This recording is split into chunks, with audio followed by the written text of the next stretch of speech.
Sinigaw na ni Bakatawa na matakaw binakanikua sa wani ni binakalevo na wani ka ng garabi to ko na itabi binawalip sa talaga na ndo dati kumay and singa binakanikua ngo di manda na nondaro serikali namaki daw namaki tiko na bi mataka kita sare yo sa wani ni binakalevo wani ni binakatalanga na salnika kambura ken VTFM maro tiko na ken garabi to ko na itabi and ndo tal na mataka binaka moni tenda indai yo talanga ni singa ni bulongo and na bula o match berndar na wag na matatali kinando na bula bo esangole an wani ni vin nakalevo serikali mai dingo mi rauti ko na mataka ni kuwa nakena mabi makelesi raloa en kena yolutanga tawa namaki Aundambe ka bakana numa meu tukuni ka taka na luwe tua kangu ka mosindoandoa en na loma ningo ni sala na Princess Road Rua Lima ni singa ni kadivi no mumbula mose se lubengo e wuto ni rananoma na nomu takali e tawa namaki ni ko lewe ni nonra wanga boli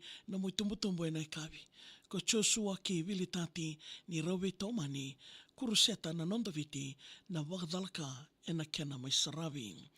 Sa suruta na busi na sasanga kedenga ni ngendrevi molaki graduation e na madhaw watangao ya. Ko ngauna na nona toso e na senga sarangani na rani wakasuka ki wali ni mbula mbera kede na sasanga ko sa lio kekea.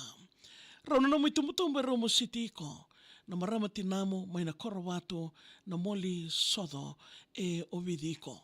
Na seni sei e wuni ni un robo oilei auririko ni ko wala kawambula e mbure tuiwai mo ko sa sengani tiko.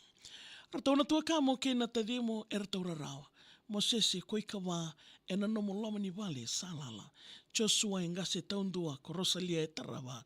Senitiki ke iko mo sese no muitawi samaidhawa nene ke vilitati e ngoni saram.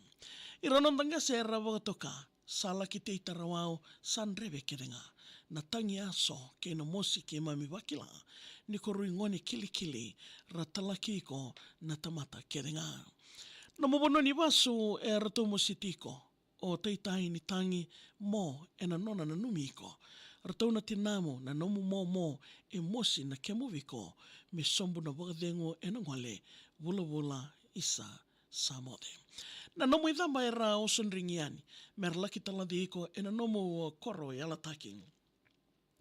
Era mosi karatangida na nomu yali ni kondua veira na ngoni ni utaki.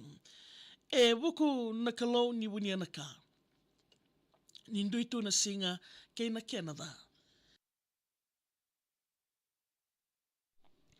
Na tangi na mosi ko sa senga nikila ko tinamo e waka isa e weisinga kerenga. Winaga turanga na noma ni tuwa en dau mosi ka kemami waga na numa. Ni mosi na eloma ni kemami a lako dhuruma na waga dengo ni sulia e sala ni ranandi kina nei mami mbola. Au sa dhawa eke, ke o tali mangi se wodi woga wundi enandinde, na i wola tambo ni tuku na sa senga ni nonda koreke, ma de mo se lubengo, kona numi waga levo mai vale.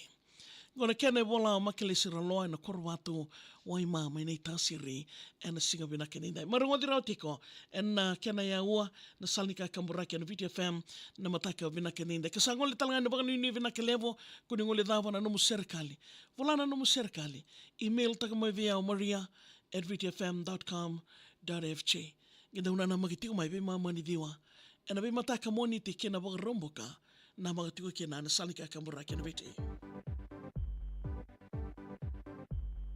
You made it so easy to fall.